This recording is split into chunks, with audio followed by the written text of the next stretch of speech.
نبی پاک صلی اللہ علیہ وسلم کے صحابی حضرت سعید بن زید رضی اللہ تعالی اور عشرہ مبشرہ صحابی حضرت عمر کے بہنوئی ہیں، اور یہ حوالہ میں آپ کو مسلم شریف سے عرض کر رہا ہوں۔ حضرت سعید بن زید رضی اللہ تعالیٰ عنہ وہ خوبصورت آدمی ہیں جنہیں دنیا میں چلتے پھرتے میرے نبی پاک نے جنت کی بشارت عطا فرمائی۔ بندے کا قد کاٹ دیکھیں کہ جنتی بندہ، یعنی اتنا اعتماد حضور نے کیا کہ فرمایا اس کے بعد والے آخری دم تک کے اعمال پر بھی میں جانتا ہوں یہ جنتیوں والے کام کرے گا۔ اتنا بڑا آدمی، لیکن ایک عورت نے آ کے جھگڑا شروع کر دیا، اروا اس عورت کا نام تھا۔ اس نے آ کے حضرت سعید بن زید سے جھگڑا شروع کیا کہ یہ جو مکان ہے نا آپ کا، اس میں اتنی جگہ میری ہے۔ مجھے آپ بتائیں ایک شریف آدمی سے عورت جھگڑا کرے تو بندہ جواب میں کچھ کر سکتا ہے؟ اب میری بات کو سمجھیں، آپ شریفوں کی مجبوریاں تو سمجھیں کتنی زیادہ ہیں۔ بھئی ایک عورت آ گئی، اس نے دعویٰ کر دیا، اب بلا وجہ انسان کٹہرے میں کھڑا ہو جاتا ہے۔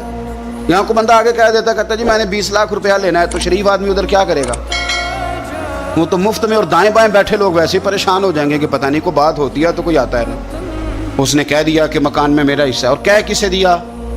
اسے جن کے اعمال کے صحیح ہونے کی گواہی مدینے والے رسول نے عطا فرمائی۔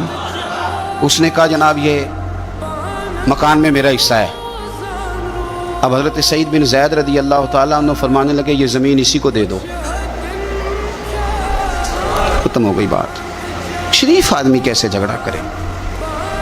اب میں آپ کو ایک بات بتاؤں، اگر اس طرح بھی بندہ کر دے تو باتیں پھر بھی ہوتی ہیں۔ لوگ کہتے ہیں بلا وجہ تو نہیں نہ دے دی، ایسے تو نہیں نہ کوئی دے دیتا 4 مرلے، او بھائی ایسے تو نہیں نہ۔ فوراً فرمایا حضرت سعید بن زید، فرمایا دے دو اسے۔ تو آپ کے اہل خانہ کہنے لگے حضور جب آپ اسے کیوں دے رہے ہیں؟ فرمایا تم دے دو۔ میرے نبی پاک صلی اللہ علیہ وسلم نے فرمایا جس نے ایک بالشت زمین پر ناجائز قبضہ کیا، اللہ قیامت کے دن 7 زمینوں کا توق بنا کے اس کے گلے میں ڈال دے۔ فرمایا اٹھانے دو اسے، توق اسے اٹھانے دو۔ اور ایک حدیث میں فرمایا 7 زمینوں میں دھنسا دے گا اللہ اسے اٹھانے دو، دے دو۔ لیکن تکلیف تو ہوتی ہے نا۔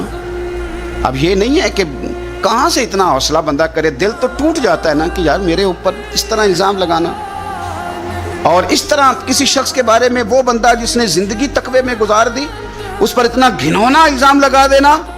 اب حضرت سعید بن زید نے نا لوگوں کو کہہ دیا دے دو، لیکن جب تنہا گئے تو دل ٹوٹا ہوا تھا، کلیجہ پھٹا ہوا تھا، طبیعت پریشان تھی، ہاتھ اٹھائے، کہا اللہ سچائیاں بھی تو جانتا ہے، جھوٹ بھی تو جانتا ہے، ظاہر چیزوں کو بھی تو جانتا ہے، چھپی ہوئی کو بھی تو جانتا ہے۔ اللہ اگر یہ جھوٹی ہے تو اسے اندھا کر دے، اور اللہ یہ جو زمین اس نے مجھ سے لی ہے نا پھر اس میں اس کی قبر بنا دے۔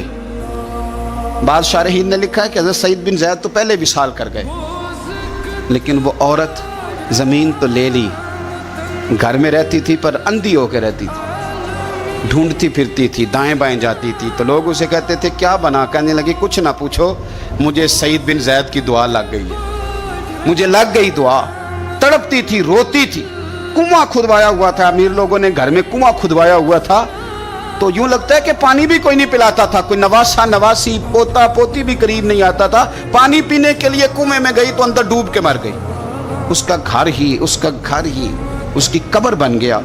لیکن نا لوگ اس وقت سمجھ رہے ہوتے ہیں کہ جناب دیکھا نا میرا پتہ چل گیا، ہنس رہے ہوتے ہیں کہ دیکھا میں نے کتنا رسوا کر دیا، دیکھا پھر فلانا کتنی منتیں کر رہا تھا، دیکھا، اور تمہیں پتہ نہیں، تم کیا سمجھتے ہو کہ جس کو تم نے رسوا کرنا چاہا اس کا کسی جو ہے وہ وزیر مشیر اور بڑے آدمی سے تعلق نہیں تھا تو وہ تمہارے ہتھے چڑھ گیا؟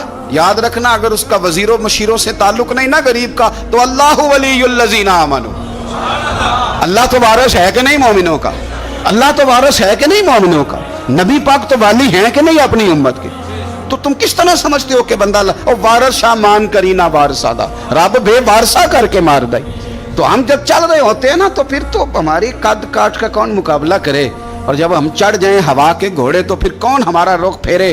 لیکن یاد رکھنا ایک عدل کرنے والی ذات ہے، جب لگامیں کھینچتی ہے تو پھر لوگوں کو کوئی چارہ، اپنی زندگی کے اندر کبھی بھی کوئی کام ایسا نہ کریں، کبھی بھی۔ تو کچھ جرموں کی دنیا میں ہم دیکھتے ہیں اور اس کا سادہ ترجمہ یہ ہے کہ جیسا کرو گے پھر ویسا بھرو گے، یہ ہوتا ہے، آپ اس سے بچ نہیں سکتے۔ اور